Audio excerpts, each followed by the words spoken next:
भगवान के भक्त की कथा हो जो मन थोड़ा एकाग्र हो जाए, है ना। अब एकाग्र ही रखना है थोड़ी देर, है ना। हम लोग भी एकाग्र करें मन। ठीक।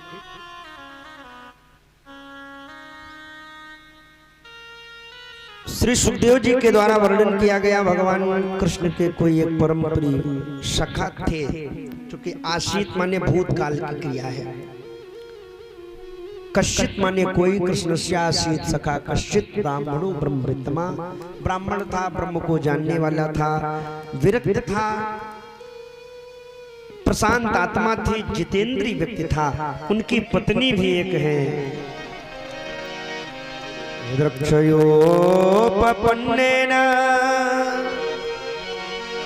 वर्तमानो गृहाश्रमी तस्य भार्या कुचैलस्य क्षमा च तथा वधा।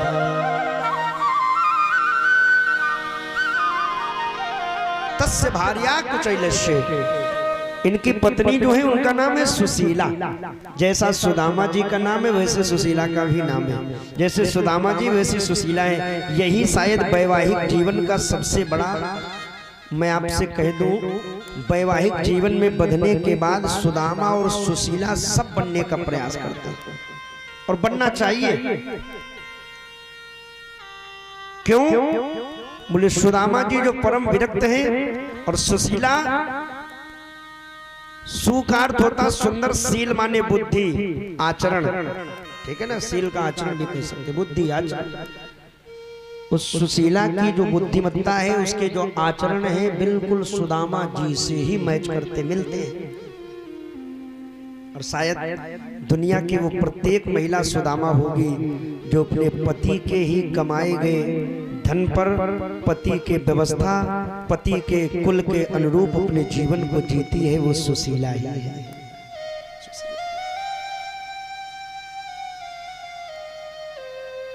फटे पुराने कपड़े पहन करके काम चला रही है, लेकिन आज तक कभी सुदामा से लड़ी नहीं, झगड़ी नहीं,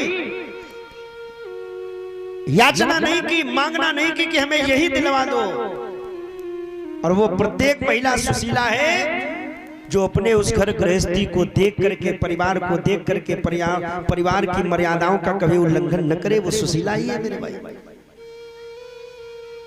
मैं इसलिए कह रहा हूं, चूंकि समाज में देखता हूं बहुत से घर आज टूट रहे, बिगड़ रहे हैं। हर 10 घर के बाद 11वां घर इन तमाम चीजों से ग्रसित है। क्या अभिप्राय? थोड़ी सी बात के पीछे झगड़ा हो रहा, कलह हो रही, कलह का परिणाम ये निकल रहा, बोले एक दूसरे पर मार काट या सुसाइड करना, आत्महत्या करना, और फिर बाकी सब जेल के अंदर ये चलते ही रहता। देखते हो हम लोग। मैं आपको बताऊं, लेकिन जो सुशीला है ना, बहुत अच्छी बुद्धिमान है। सुदामा सुशीला के 4 बच्चे हैं। वैवाहिक जीवन के बाद संतान उत्पन्न होना यह धर्म कहलाता है। 4 बच्चे सुदामा जी के पास। देखने में लौकिक संपत्ति नहीं है। ये जो आज जो हम लोग धन की वरीयता देते हैं ना, बनी बनी के सेहरे पर लाखों निसार होते हैं। बनी जब बिगड़ती है तो दुश्मन हजार होते हैं। आज वर्तमान की स्थिति ये है कि थोड़ी सी बन जाए हमारी व्यवस्थाएं तो 20 रिश्तेदार बन के तैयार हैं, और थोड़ी सी बिगड़ जाए तो जो अपने हैं वो भी हमारा साथ छोड़ के चले जाते हैं। हमने देखा है आजकल लोग ना ऐसे कहते हैं, वो विधायक जी, अच्छा वो हमारे ना मौसी जो है उनके चाचा के भाई के बिटिया के लड़का के छोटे वाले भाई है, कभी बताना कोई काम हो तो ऐसे कहेंगे। कोई अपना सगा रिश्तेदार हो जिसके पास थोड़ा धन ना हो, उसको बताने में भी संकोच करते कि ये मेरा सगा रिश्तेदार है। तात्पर्य क्या है मेरे भाई? जीवन की सच्चाई है। सुदामा जी के घर में 4 दिनों से अन्न का दाना नहीं था ना, तो चूल्हा नहीं जलाए। बच्चे भूख से व्याकुल होकर के तड़प रहे। वो 4 बच्चे रोते हुए आए, माँ के गोद में लेट गए, कहा माँ भूख लगी है, माँ मुझे भोजन करा दो ना। और एक बात आपसे कहूं, इस समाज में माएँ बैठी हैं, हम आपके जीवन में मां रही होगी या है, किसी किसी की मां नहीं रही है, तो वो लोग जान ले मां का हृदय, मां की ममता ही एक ऐसी होती है जो कभी चोट अगर बच्चे को लगे ना तो दर्द उस मां को होता है, दर्द उस मां को होता है। वो जब चार चार बच्चे आकर के गोद में लेट गए, रोने लगे, कहा मां 4 दिन हो गए भूख से हम तड़प रहे, मां अगर अन्न न मिला तो हम मर जाएंगे।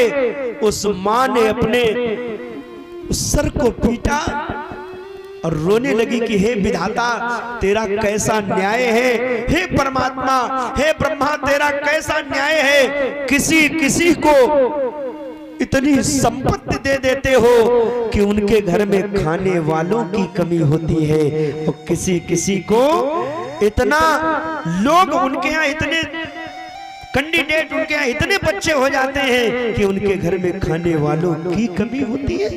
आखिर ऐसा क्या है, तेरा न्याय है क्या ये? और मुझे तो लगता है प्रभु इन गरीबों के लिखने से पहले ये जो किस्मत है ना, एक बार तेरे भी आंसू जरूर आए होंगे। गरीबों की किस्मत बनाने से पहले बता दे मुझे तो क्या रोया होगा। एक बात और कहूं, इस समाज में बहुत से ऐसे लोग बैठे होंगे जिन्होंने ऐसे भी दिन देखे होंगे। कभी अपना वो बैकग्राउंड याद करके देखना मेरे भाई, एकांत में जब बैठना अपने उस बैकग्राउंड को याद करना कि एक दिन वो था कि सुबह का मिल जाए तो शाम का नसीब नहीं होता था। आज उस भगवान की कृपा से बहुत कुछ खाने के लिए रखा है, हम खा नहीं पा रहे। कितनी बड़ी कृपा है। 4 बच्चे जब रोने लगे ना तो माँ ने हृदय से लगाया, कहा लाला पानी पी लो, पानी पी लो। इस समाज में ऐसे भी लोग बैठे होंगे जो इस स्थिति से गुजरे होंगे। माँ ने कहा पानी पी लो, बच्चों ने कहा माँ 4 दिनों से केवल पानी ही तो पिला रही हो, अब ये पानी का घूंट भी हमारे गले के नीचे नहीं जा रहा है।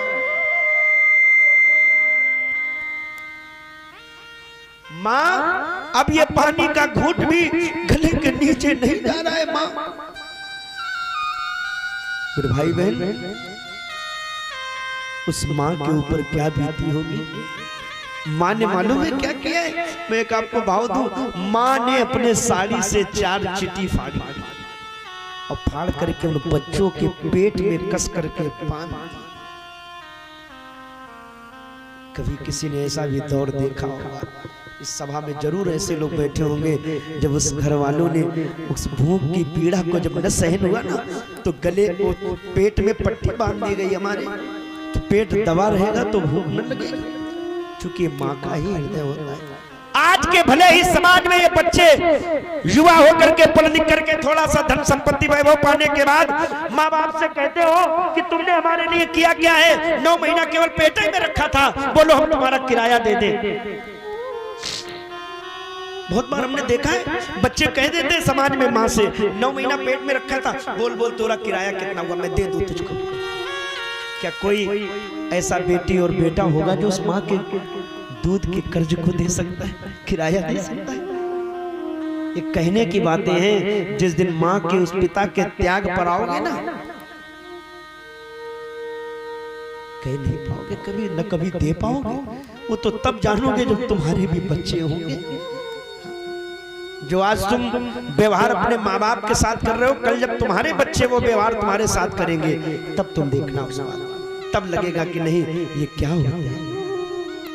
मैं इसलिए कह रहा हूँ क्योंकि मैंने उस माँ के त्याग को भी देखा है, पिता के भी त्याग को देखा है। पिता का त्याग बताऊं, पिता जब बाजार से चल रहा था तो सोचा लाओ आज बोनस में हमें मिला है, कभी कभी बोनस भी मिलता ना फैक्ट्री में, उसके कार्य में, तो बोनस मिल गया। सोचा लाओ चलो चल करके 2, 4, 500, 1000, 2000 की पार्टी हो जाए, लाओ थोड़ा खर्च कर ले। लेकिन जब मार्केट की उस होटल की उस ढाबे की उस दुकान पर पहुंचा जा करके ना, तो पिता को याद आ गई कि चलते समय मेरी बेटी ने कहा था, पापा स्कूल वाले ना 3 महीने से फीस नहीं भरी है। वो स्कूल के लोग, वो मास्टर साहब हमसे कह रहे थे टीचर कि अगर फीस न लाई ना कल तो कल स्कूल ना आना।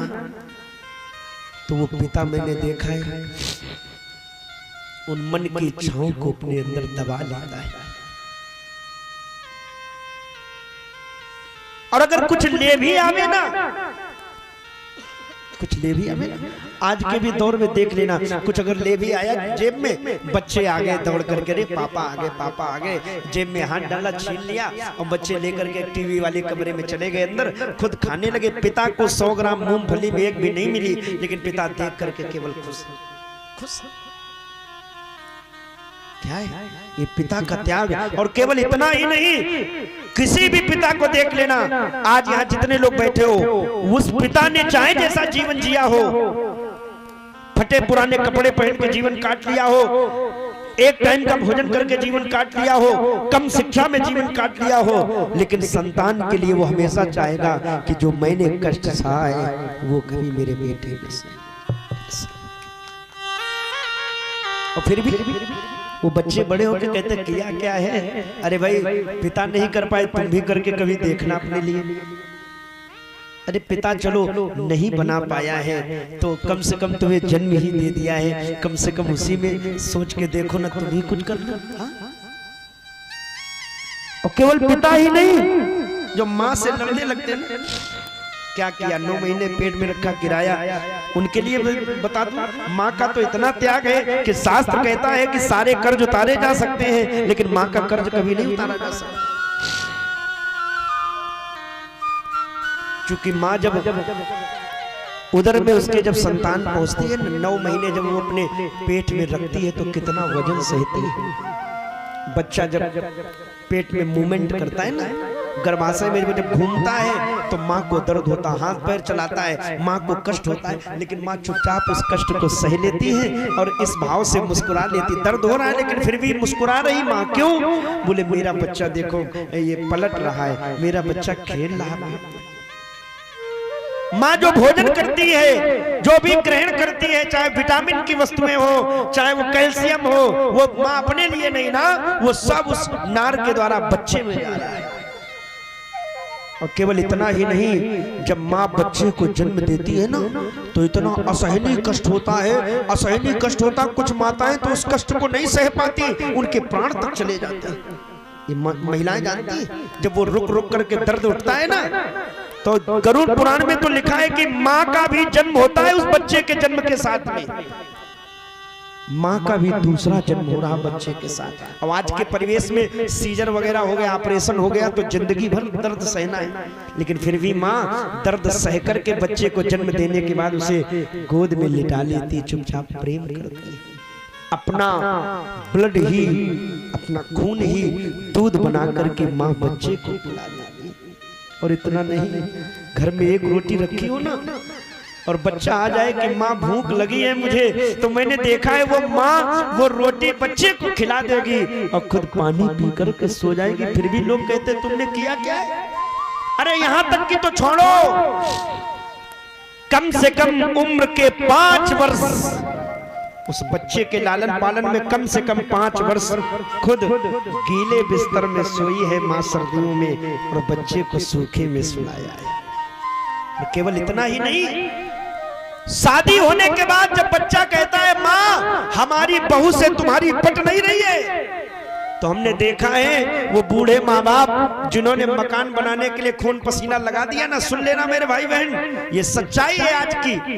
वो माँ बाप क्या कहते, लाला एक काम करो, तुम पूरा मकान ले जाओ, बहू के साथ आराम से रहो, हमें बाहर वाली वो छोटी वाली कमरा, वो कोठरी, अंदर वाला कमरा हमें एक दे दो, उसी में हम चुपचाप बना के खा लेंगे। और फिर भी माँ के हृदय से, ईमानदारी की सच्चाई है ये, माँ के हृदय से कभी भी अपने बच्चों के लिए बद्दुआ नहीं निकलेगी, जब भी निकलेगी तो दुआ ही निकलेगी। और केवल इतना नहीं, अगर इन भावों को न समझ पाओ तो एक मैं आपको, ये उदाहरण नहीं है, ये प्रैक्टिकल की हुई चीज है, आप भी कभी प्रैक्टिकल कर लेना। हम व्यासपीठ से जब जब कभी कोई बात कहते तो हम आपसे कहते हैं प्रैक्टिकल करना, चूंकि मैंने खुद किया है, आप भी करके देखना। आपके सर में बहुत दर्द हो, तमाम मेडिसिन ले लेना, सर दर्द न ठीक हो, यहाँ जितने लोग बैठे हो, बेटा बेटी कोई भी, सर दर्द जब न ठीक हो ना तो एक काम करना, तमाम दवा लेने मेडिसिन लेने के बाद भी सर दर्द नहीं ठीक हो रहा है तो चले जाना चुपचाप वो घर के बाहर वाले कमरे में जो बूढ़ी बूढ़ी माँ पड़ी है, जो अंदर वाले कमरे में माँ पड़ी है, उसके पास चले जाना और उसके गोद में अपना सर रख लेना और कह देना माँ आज सर में बहुत दर्द है, देख लेना। माँ अपने हाथों से अपने आंचल से जब आपका सर सहला देगी ना तो दर्द वो कहाँ चला जाएगा ये आपको पता नहीं चलेगा। ये प्रैक्टिकल की ही बात है। उस सुशीला माँ के आंखों में आंसू आ गए कि मेरे 4 बच्चे भूखे हैं और मैं अभागिन माँ हूं जो अपने बच्चों को भोजन नहीं करा पा रही। माँ, उन बच्चों ने रो करके कहा माँ मेरी माँ, माँ हो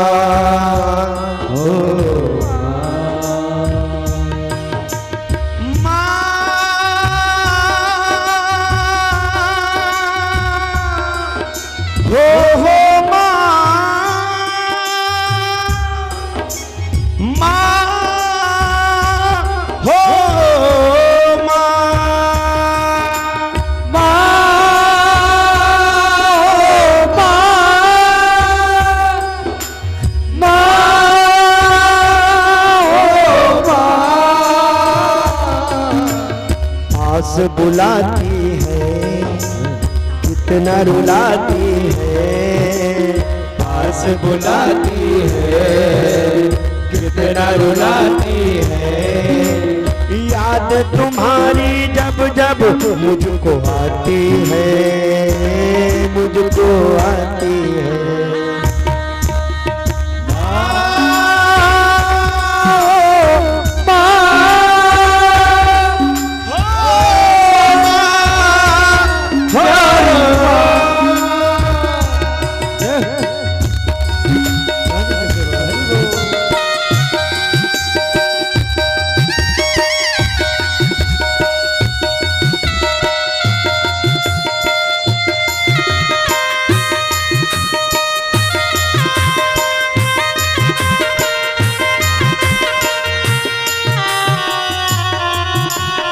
वो माँ की महिमा, जिसके सर पर ममता की दुआएं हैं, जिसके सर पर ममता की दुआएं हैं, किस्मत वाले वो है जिनकी माएं हैं,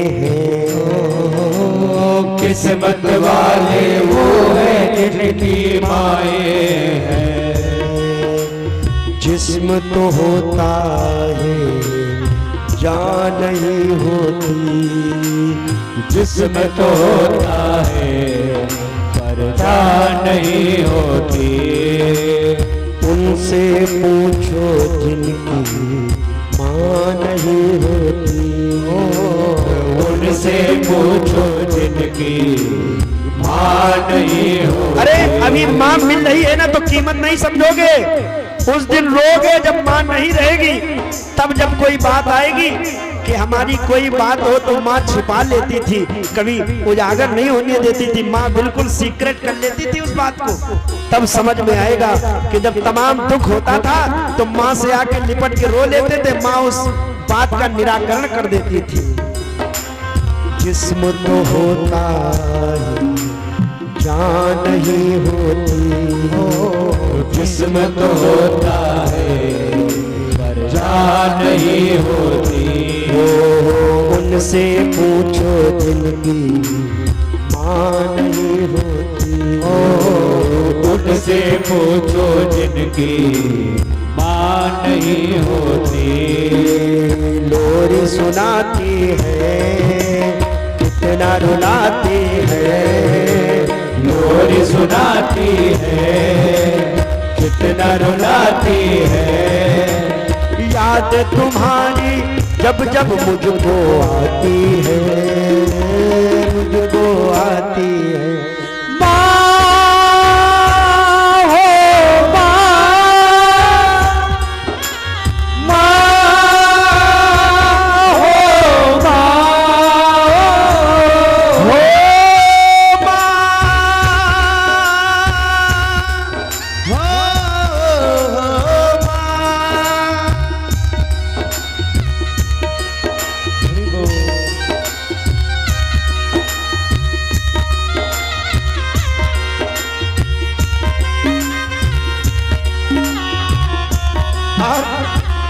माँ की ममता कैसी होती है मैं आपको बताऊं। एक भाव और आपको दे रहा हूं, कभी भी देखना, माँ कभी भोजन परोसे, माँ कभी भी भोजन परोसे, चाहे जितना बर्तन साफ हो। घर में बर्तन धोने वाली लगी है ना, बर्तन धोने वाले लगे या खुद बर्तन धुले गए, लेकिन माँ जब भी बर्तन उठाएगी, चाहे जितना साफ बर्तन हो, अपने आंचल को लेगी और पहले बर्तन पोंछ लेगी। क्यों? क्या समझ रहे हो? क्या बर्तन में मिट्टी लगी थी ना?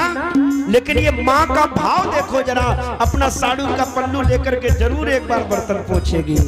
क्यों? माँ कहती है आजा तुझको सीने से लगा लूं मैं, ओ आजा तुझको सीने से लगा लूं मैं, चीर के अपने आंचल में छिपा लूं मैं, चीर के अपने आंचल को छिपा लूं मैं।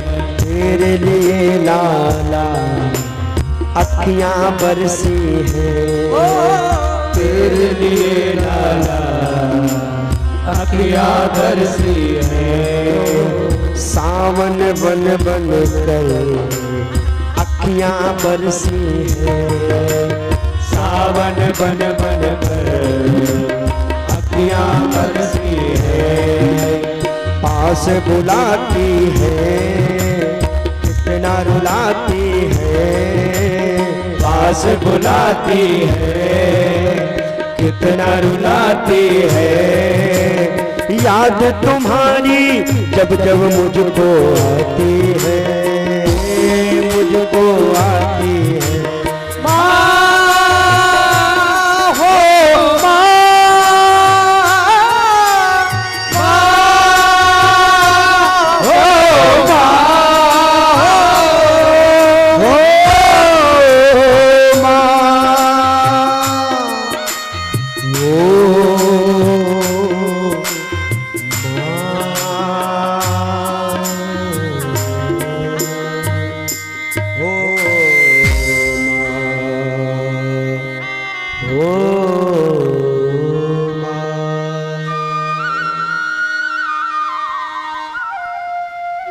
सुशीला रो रही है।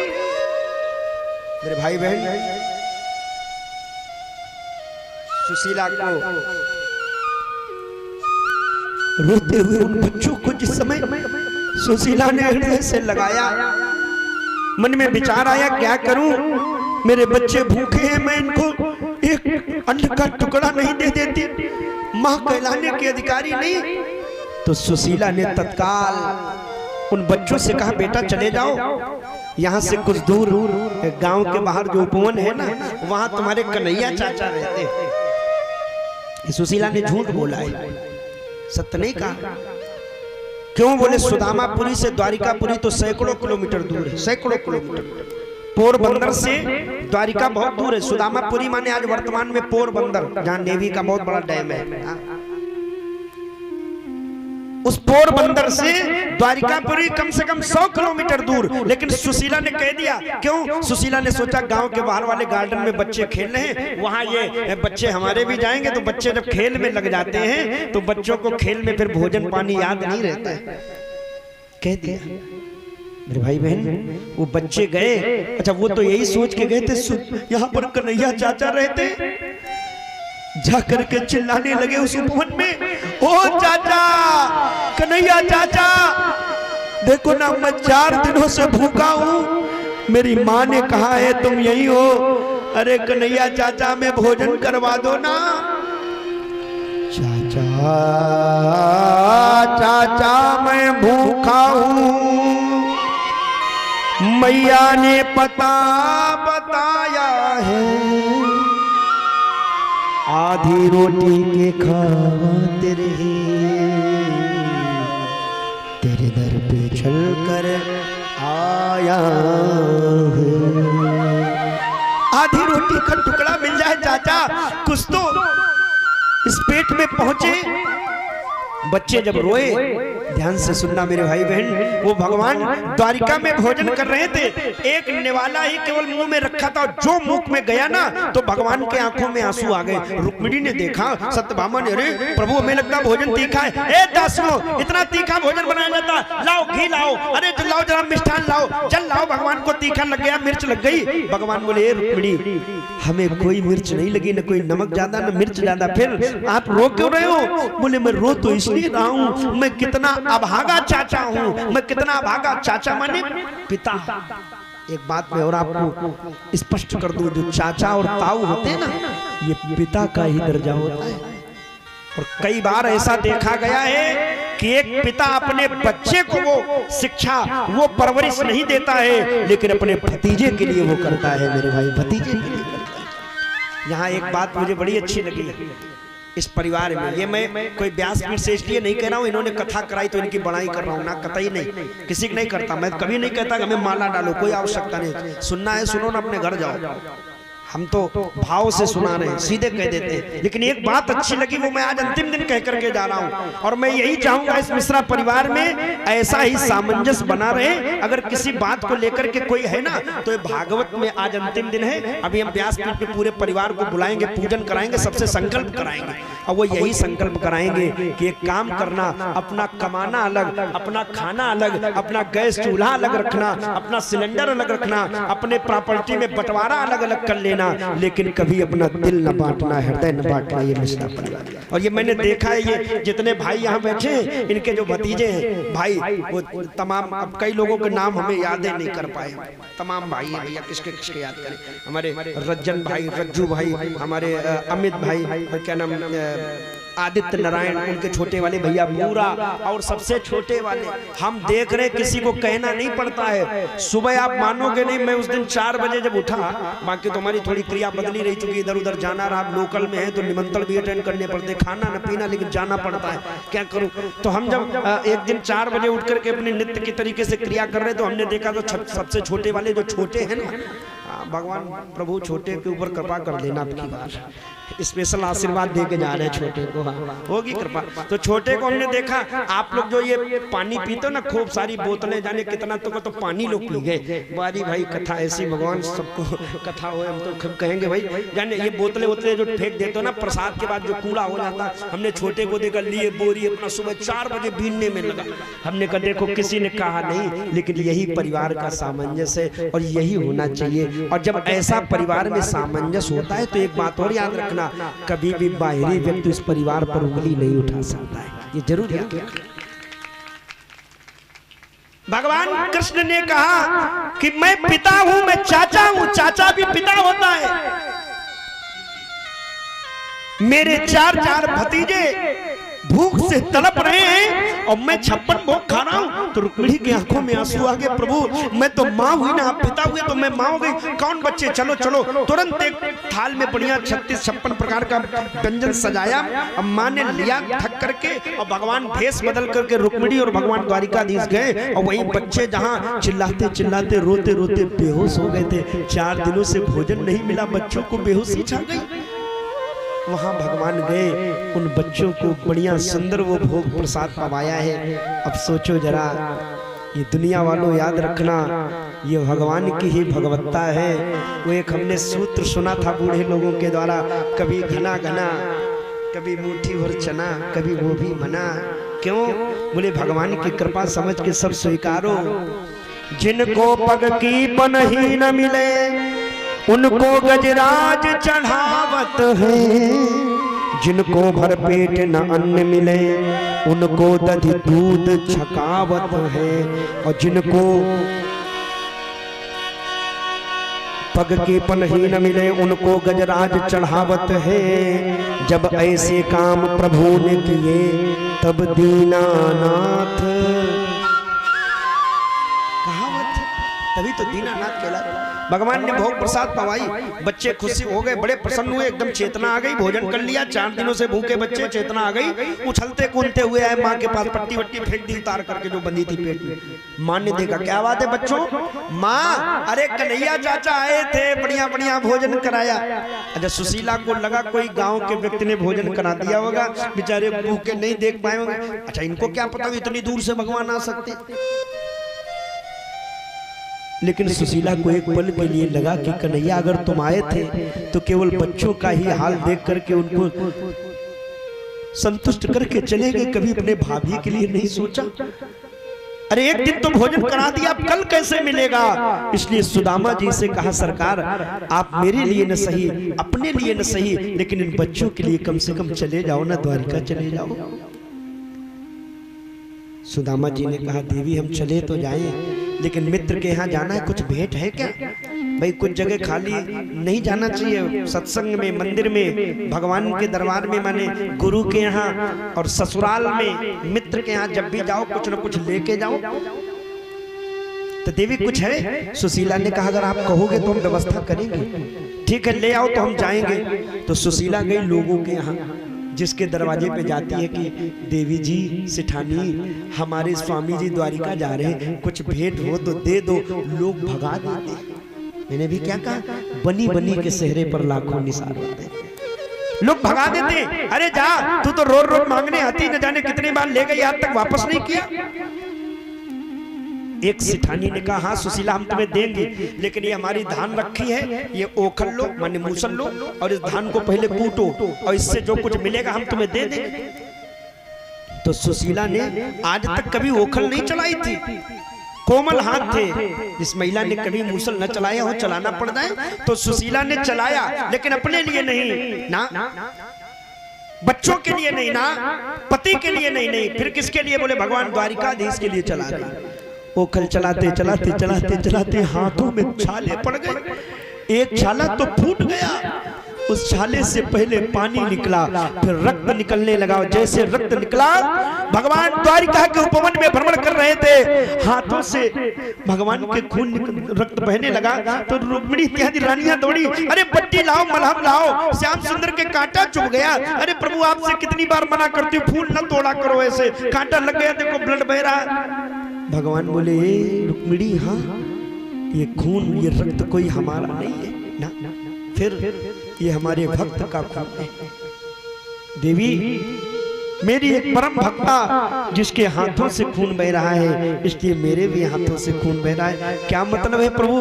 भगवान ने कहा, देवी अनन्यास चिंतयन्तो माम ये जना पर्युपासते तेषां नित्याभियुक्तानां योगक्षेमं वहाम्यहम् करौ सदा तिनके रखवारी जिमि बालक राखे महा। गीता में भगवान ने श्लोक बोला, अनन्यास चिंतयन्तो। रामायण में कहते करौ सदा तिनके रखवारी है, और एक भाव कहता है, जहां जहां वो पग धरे, भगवान कहते मेरा भक्त जहां पैर रखेगा ना, तहां धरूं मैं हाथ। मेरे भक्त के पैरों के नीचे मैं हाथ लगा दूं, क्यों? पीछे पीछे मैं फिरूं, कभी न छोड़ूं साथ। एक अनुभव करना, आप लोग अनुभव करना, जब भगवान पर हम आश्रित होते हैं, अरे भगवान पर छोड़ो, किसी पर भी आश्रित हो, जैसे छोटा सा बच्चा हो और उस बच्चे को हम लोग लेकर के उछाल देते हैं, उछालते हो कि नहीं उछालते? ऐसे उसको प्रेम दुलार कर रहे थे, एकदम से उछाल दिया। अच्छा, ऐसे बच्चे को उछाल दिया, लेकिन बच्चा रोया नहीं, बड़ी जोर से किलकारी मार के हंसा और फिर गोद में आ गया हमारी। क्यों? जबकि उछाला गया, बच्चे को तो रोना चाहिए, डरना चाहिए, लेकिन डरा नहीं बच्चा। पहली बार में डरेगा, लेकिन दूसरी बार में फिर डरेगा नहीं, वो हंसेगा। क्यों? वो जानता है कि ये मेरी माँ, ये मेरे पिता, ये मेरे बाबू, ये मेरे दादा मुझे गोद में ले लेंगे, मैं इन पर आश्रित हूं। ऐसे ही जब व्यक्ति भगवान पर आश्रित हो जाता है तो भगवान कहता है कि तू कतई चिंता न करना। और एक बात मैं आपको बहुत बड़ी बताने जा रहा हूं, इस कानपुर की भूमि पर हूं और मैं हमेशा कहीं भी जाता हूं, चाहे जितने बड़े बड़े प्रदेशों में कथा करने जाऊं, गुजरात, राजस्थान, महाराष्ट्र, दिल्ली, बिहार, छत्तीसगढ़, ऐसे 6-7 प्रदेशों में हमारी कथाएं होती, लेकिन मैं कभी अपना एड्रेस नहीं, मैं एड्रेस कानपुर लिखता हूं। क्यों? हम क्यों लिखे वृंदावन अयोध्या? हम नहीं, हम कोई कानपुर वाले, हम कोई साधारण है। और वहां जाके बताता हूं कि हमारे यहाँ एक महादेव है। आप लोग भी सुन लो बड़े ध्यान से, कानपुर वाले तो बिल्कुल चिंता न करें, वो महादेव हमेशा एक ही बात कहते हैं। और वो कौन से? हमारे परमट के आनंदेश्वर बाबा की फोटो के नीचे कभी भी आप देखना एक ही बात लिखी होगी, तू चिंता मत कर, मैं बजाओ जरा एक बार जोरदार ताली आनंदेश्वर बाबा के लिए। यही तो लिखा रहता, तू चिंता मत कर। ये सही है, भगवान कृष्ण ने भी यही कहा, करऊं सदा तिनके रखवारी। जहां जहां वो पग धरे तहां धरूं मैं हाथ, पीछे पीछे मैं फिरूं, कभी न छोड़ूं साथ। मैं पीछे पीछे चलता हूं, कभी साथ नहीं छोड़ता हूं। याद रखना मेरे भाई बहन, भगवान का जो भक्त होता है ना, वो जब कहीं चरण बढ़ाता है तो उस भगवान के भक्त की रक्षा करने के लिए भगवान अपना हाथ लगा देते हैं। क्यों? बोले मैं हाथ इसलिए लगा रहा हूं, मेरे भक्त के कहीं कोई कंकड़, कोई पत्थर, कोई कांटा चुभ न जाए, चुभ न जाए। सच्चाई मेरे भाई बहन, आप लोग भी याद रखना, ऐसे भगवान पर अटूट श्रद्धा विश्वास से जुड़ जाओ। वो मैं सत्य बता रहा हूं, भगवान फिर हमारे पग पग पर सहारा बनेगा। एक अंतिम दिन एक आपसे बात और मैं कह दूं,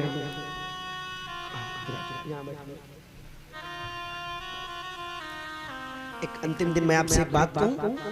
यहां जितने लोग बैठे हो, कितने लोगों के घर में आरती, फोटो, पूजा, अलवारी कोई बना रखी? कितने लोगों ने बना रखी? हाथ उठा के बताओ। विराजो महाराज जी, आसन करो, बैठो। ये भगवान के भक्त की चर्चा कर रहे हैं। देखो भक्त आ गए, लड्डू गोपाल भगवान के परम भक्त विराज। हाँ, प्रसंग से जुड़े रहे बिल्कुल, आज बीच में कुछ नहीं होना है। जो आ रहे हैं जहां वैसे ही बैठते जाए। कितने लोग ऐसे हैं जिनके घरों में भगवान की कोई अलवारी, मंदिर कुछ बनाए? कितने लोग? हाथ उठा के बताओ, इधर वाले बताओ। अच्छा, सबके घर में बनाए? नीचे कर लीजिए। उनको क्या मानते हो आप?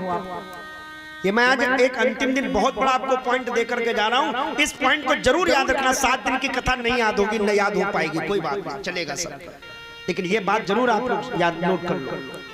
आपके घर में जो भी मंदिर, फोटो, आरती, पूजा और वो कमरा, अलमारी, जो कुछ आपने भगवान के नाम से बना रखा है, केवल उनको फोटो या पत्थर की मूर्ति न मानना। आप लोग यही मानते होगे ना? बस सुबह शाम केवल आरती कर दी, काम। आरती न करना चलेगा, आप भोग न लगाना चलेगा, आप फूल माला न चढ़ाना चलेगा, लेकिन ये जो भगवान अपने साथ में आपके घर में आपके एक सदस्य बन करके घर में रह रहे, ये सदस्य हैं, सदस्य हैं आपके। और मैं इसलिए कह रहा हूं, आपके वो सदस्य हैं, उनको सदस्य मानो। जैसे अपने घर में हमारे जो तमाम रिश्तेदार, घर के जो परिवार के लोग होते हैं, उनको अपना मानते हो, ऐसे उन भगवान को भी अपना मानो। और ऐसे अपना ना मानो केवल मानने से ना कभी भी। 2 बातें मैं आपको बता रहा हूं, ये 2 काम करना शुरू कर देना। पूरी 7 दिन की कथा का सार। एक काम तो ये करना, जब भी घर से बाहर निकला करो, घर से आप कहीं जा रहे हो, तो उनको अपना मानते हो ना, अलवारी फोटो पूजा जो भी रखी है। क्योंकि आजकल भैया जाना नहीं जा रहा है, पग पग पर हम लोगों के खतरा है। पता नहीं कब हमारी मोटरसाइकिल लड़ जाए, कब हमारी कार लड़ जाए, कब हम कहाँ गिर जाएं, कब क्या हमारे साथ हो जाए, कुछ नहीं जानते हम लोग। ईमानदारी से बताओ क्या हम लोग जान रहे? अच्छे भले लोग कुंभ नहाने जा रहे थे, रास्ते में एक्सीडेंट हो गया, 10 लोग मारे गए। आज की घटना है, बस लड़ गए। घर से निकले थे धर्म करने, रास्ते में चले गए। हम घर से जा रहे हैं ड्यूटी कि चलो अपने टाइम पर कचहरी पहुंचेंगे, अपने टाइम पर अपने फैक्ट्री पहुंचेंगे, अपने टाइम पर वहां पहुंचेंगे। लेकिन पता चला हम वहां तक पहुंचे नहीं पाए। जाना था बड़े चौड़ा गुरुदेव पैलेस में, निपट गए हम। पग पग पर हमारे साथ में क्या कब हो जाए कुछ पता नहीं। ये दुर्घटनाएं हैं।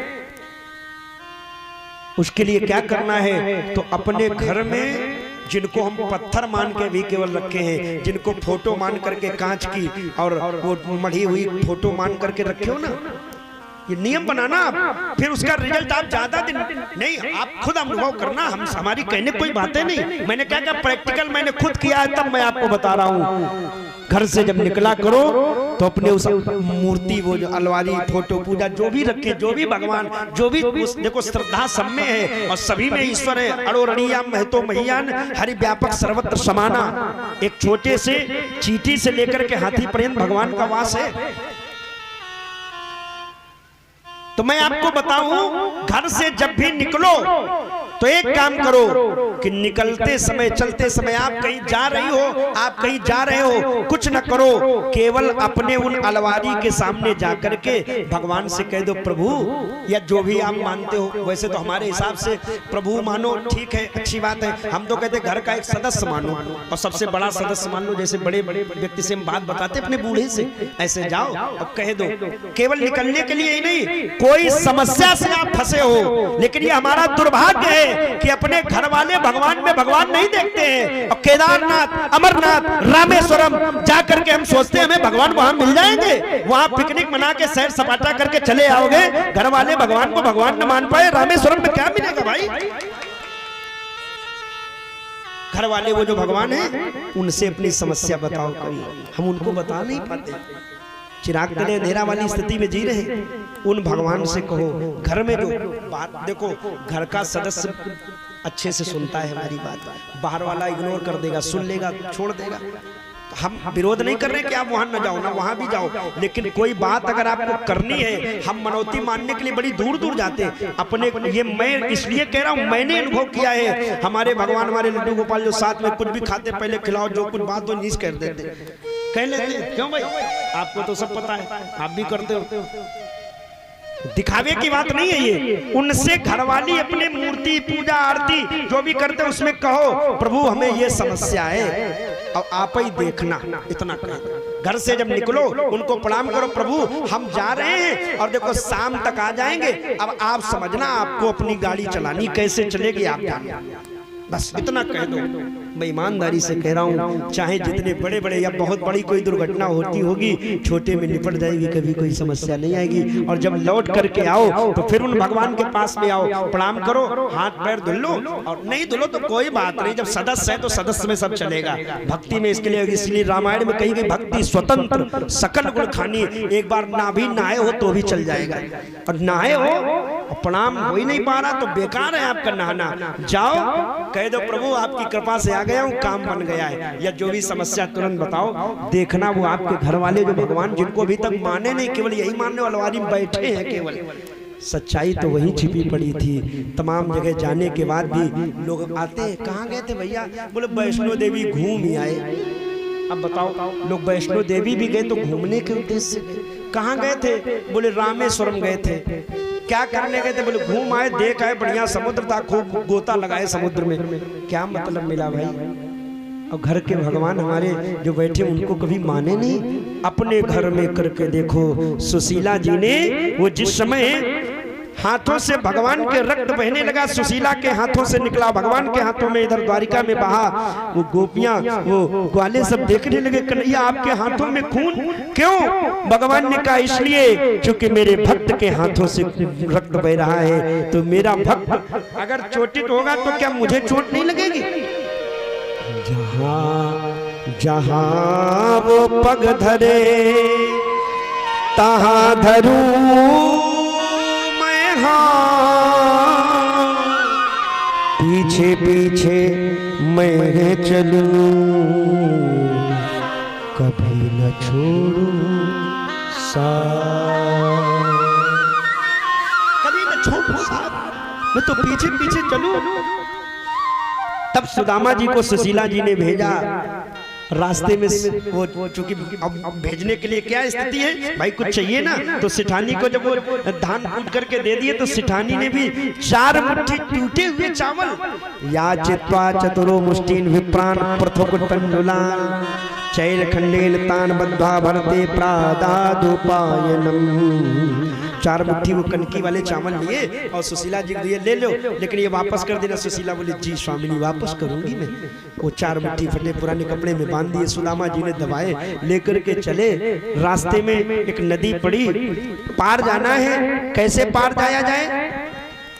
तो भगवान ये केवट का भेष बना के आ गया। देखो कभी कभी भगवान को आवश्यकता पड़ती है तो कभी कभी भगवान को भी भक्तों से काम पड़े। जाना था गंगा पार प्रभु केवट की नाव चढ़े, आज खुद ही केवट बन के आ गए। अरे भैया पंडित जी क्या नाम है? सुदामा नाम है महाराज। कहाँ से आ रहे हो? सुदामापुरी से। कहाँ जाओगे? द्वारिकापुरी। भैया ये नदी पार करनी केवट भैया। तो केवट भैया ने कहा पार करा देंगे, आ जाओ। महाराज हमारे पास दान दक्षिणा नहीं है, केवट की उतराई रखनी नहीं चाहिए, देनी पड़ेगी। तो केवट भैया मैंने भगवान ने कहा भैया देखो एक बात बताऊं मैं, सुदामा भैया हाँ हम कभी पैसे वाले को पार उतारते नहीं, हम तो हमेशा गरीब को ही पार लगा देते। एक बात और कहूं, एक सज्जन हमसे कह रहे थे, बोले देखो ना भगवान पैसों वालों पर खूब कृपा कर रहा है। हमने कहा कौन कहता है? अगर पैसे वालों पर कृपा करता होता ना तो ये जो तमाम तरीके के जो पैसे वाले लोग हैं भगवान को करोड़ों अरबों खरबों रुपए रिश्वत दे के अपने कमरे में बंद कर लेते। लेकिन भगवान किस पर कृपा करता है? जो दुनिया में गरीब है, शोषित है, पीड़ित है, असहाय है, निर्जन है, निर्धन है, निर्बल है, भगवान की कृपा भी उसी पर है। बैठे सुदामा जी और पार चलने के लिए कहते हैं भैया केवट भैया हाँ अरे जहाँ विराजे राधा रानी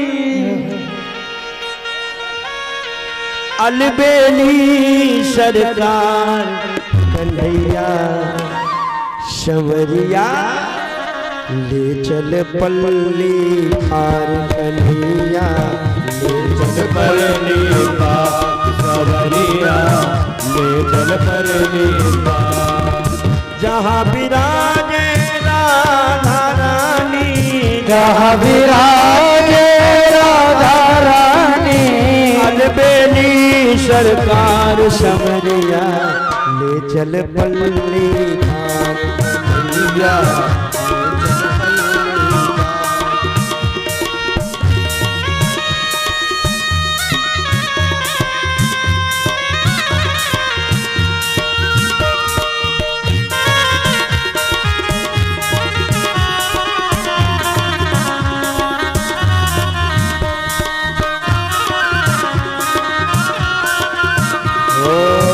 पत्ता पत्ता हरस रहा है, पत्ता पत्ता हरस रहा है, हरि बेचारा तरस रहा है, हरि बेचारा तरस रहा है।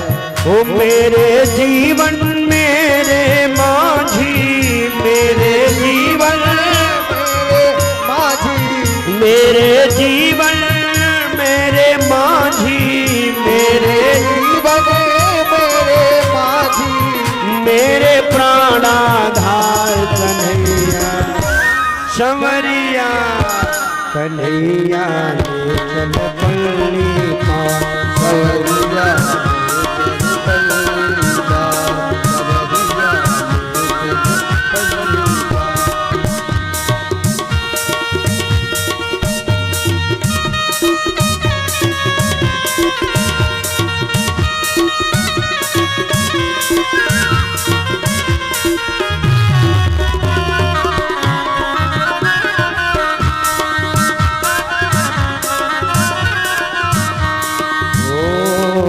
तन मन धन सब तुमको अर्पण, तन मन धन सब तुमको अर्पण। ये जीवन ये जीवन अब तुम्हें। ये देखिए हमें जो इस समय माला और पटका पहना रहे हैं ना, ये हमारे गूगल गोल्डन बाबा है, मनोजानंद महाराज, कानपुर के ही नहीं अभी तो उत्तर प्रदेश के एकमात्र गोल्डन बाबा हैं। भगवान लड्डू गोपाल के परम भक्त हैं, वही प्रभु कृपा करें। आप सब लोग दर्शन कर रहे हैं और हम चाहेंगे श्री हमारे आदित्य नारायण जी महाराज जी का माला तो पहनते नहीं, पटका जरूर पहना दो इन्हें, है ना। हाँ, पत्ता पत्ता रस रहा है, पत्ता पत्ता रस रहा है, हरि बेचारा रस रहा है, हरि बेचारा रस रहा है। मेरे जीवन मेरे माझी, मेरे जीवन मेरे माझी, मेरे जीवन मेरे माझी, मेरे जीवन मेरे माझी, मेरे प्राणाधार कन्हैया। ऐसे ऐसे पार लगवाओगे, ऐसे बैठ के पार लगवाओगे, हे मैया जरा भाव से गाओ ना। कन्हैया जल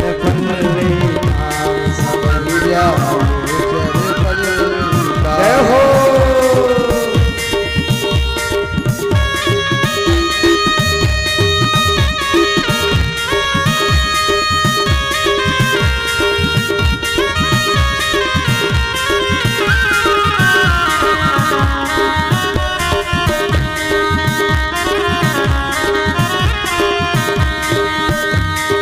वो जहाँ विराजे राधा रानी, जहाँ विराजे राधा रानी, जहाँ विराजे रुक्मिणी रानी, जहाँ विराजे रुक्मिणी रानी, अलबेली सरकार समरिया जल बल्ली, समरिया जल बल्ली, शबरिया में कल पल्ली।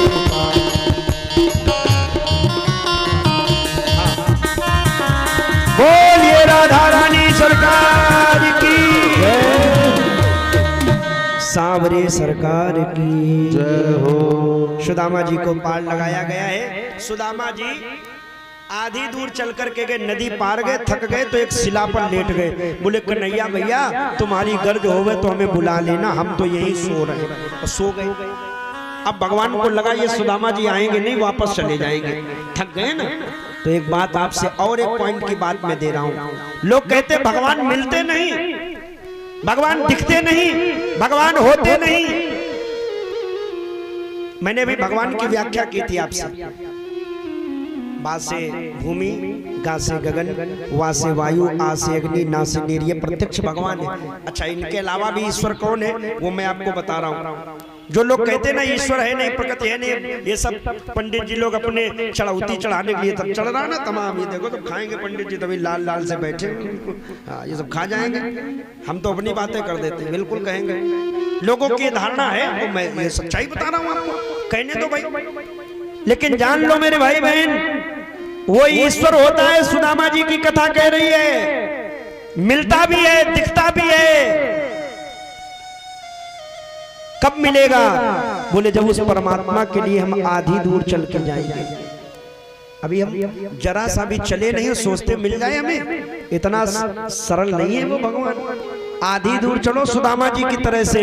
आधी दूर सुदामा जी चल के गए, फिर लेट गए, फिर आगे नहीं गए, फिर भगवान ने माया के द्वारा बुला लिया। इसका प्रमाण कैसा है? तो मैंने एक प्रैक्टिकल किया। मैंने भी क्या कहा था, मैं प्रैक्टिकल करता हूं तब बोलता हूं। प्रैक्टिकल क्या किया? एक चुंबक का बड़ा टुकड़ा लिया, एक छोटा टुकड़ा लिया। एक मैग्नेट होता ना चुंबक, उस मैग्नेट को एक बड़ा टुकड़ा लिया, एक छोटा टुकड़ा, और दोनों को आपस में मिलाने के लिए हम तैयार हुए। दोनों को हाथों में लिया, मिलाने लगे। आधी दूर तक हम हाथ बढ़ाए, सत्य बता रहा हूं, आधी दूर हमने बढ़ाया, फिर हमें बढ़ाना नहीं पड़ा ना, बड़े वाले चुंबक ने झटका मारा और छोटे वाले को चिपका लिया अपने में।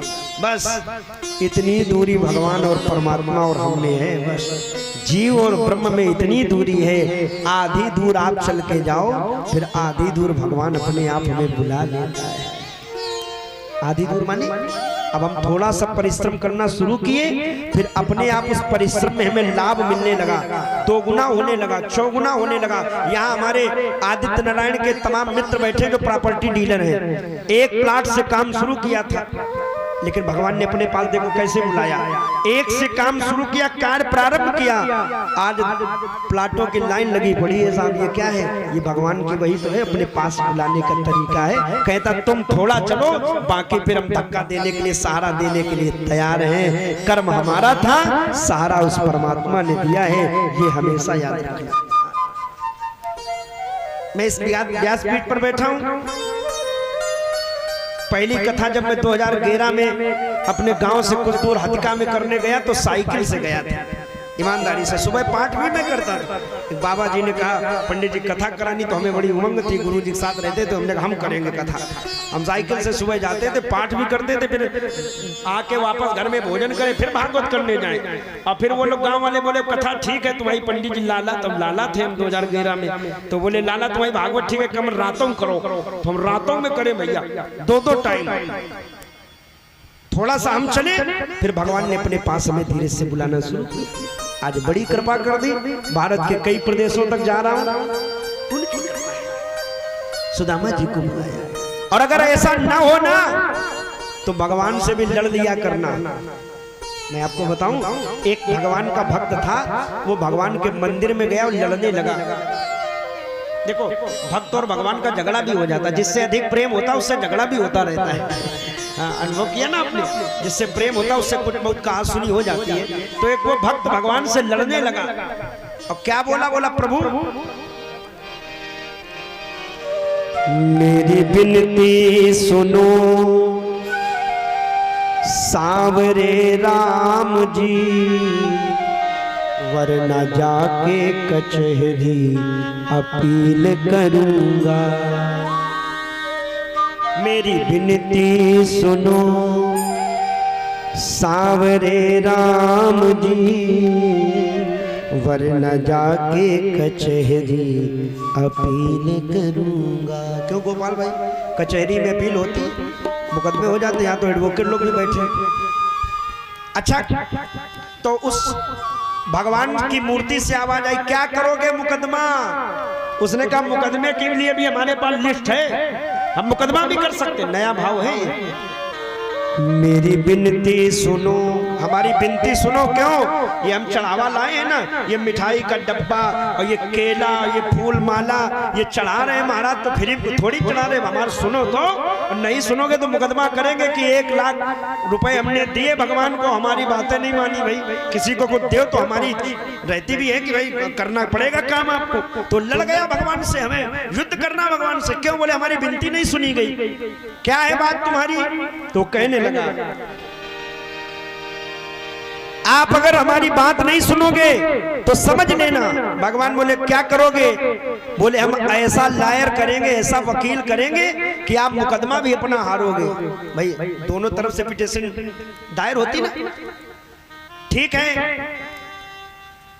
तो भगवान बोले क्या, किसको वकील करोगे? बोले हल्का फुल्का वकील नहीं होगा, केवल बार काउंसिलिंग का अध्यक्ष नहीं होगा, या पूरे प्रदेश का अध्यक्ष नहीं होगा, वो हाई कोर्ट का अध्यक्ष नहीं होगा, फिर वो बोले पूरे दुनिया का अध्यक्ष होगा। कौन?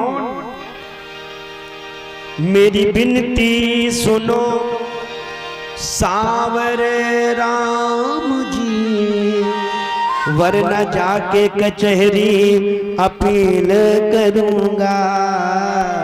हार जाओगे खुद का और मुकदमा प्रभु, आप अपना मुकदमा हारोगे। क्यों?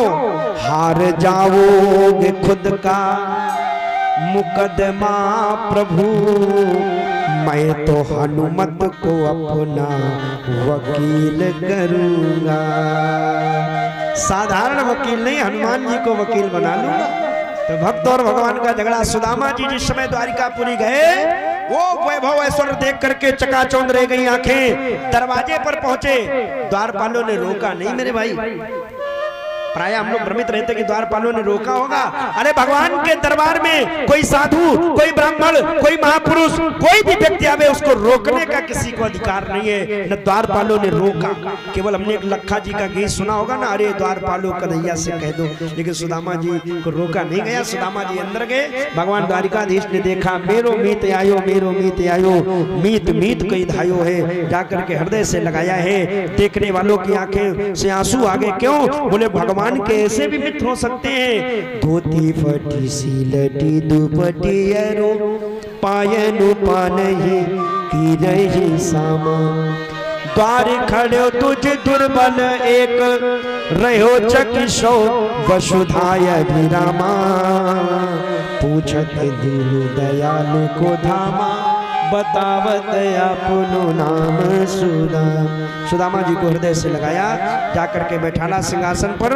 लिखने वाले ने कल्पना की कि भगवान ने आज सुदामा जी के चरण जल से नहीं धुए ना, अपने अश्रुओं के जल से धुआ। हाय सखा तूने पाए महादुख, आए ही तैना कि तै दिन खोए, देखी सुदामा की दीन दशा, करुणा करके करुणा निधि रोए। पानी पर आती को हाथ छुओ नहीं, नैनन के जल से पग धोए, पानी पर आती को हाथ छुओ नहीं, नैनन के जल से पग धोए। भगवान ने अपने आंखों के अश्रुओं से सुदामा जी के पैरों को धुलाए, दिव्य स्नान कराया, वस्त्र आभूषणों से अलंकृत किया, भोजन कराया।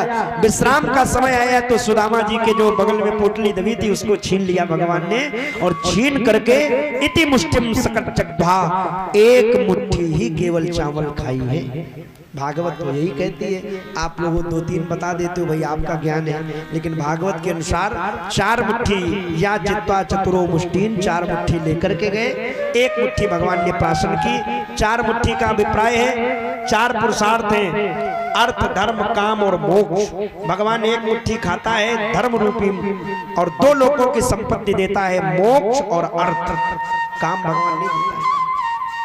सुदामा जी कुछ दिन रुके, जब चलने लगे तो देखने में भले कुछ न मिला हो, लेकिन सुदामापुरी को द्वारिकापुरी जैसा भगवान ने 1 मुट्ठी चावल खा के बना दिया, और बाकी चावल बिखेर दिए तो रानियों ने उठा उठा करके खा लिए। सुदामा जी कुछ दिन रुके, चलने लगे तो भगवान ने वो वस्त्र भी उतरवा लिए। सुदामा जैसे थे वैसे वापस आए, लेकिन द्वारिकापुरी के जैसा ही सुदामापुरी में चमत्कार देखा।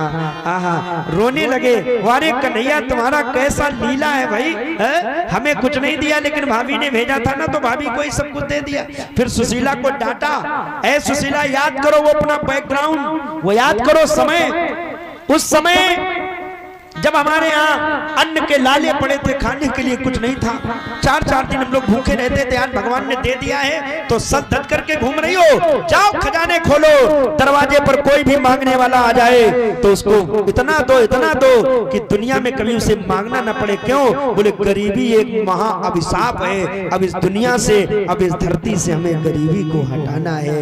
बोले सुदामा महाराज की जय, सुशीला महारानी की जय, द्वारिकाधीश भगवान।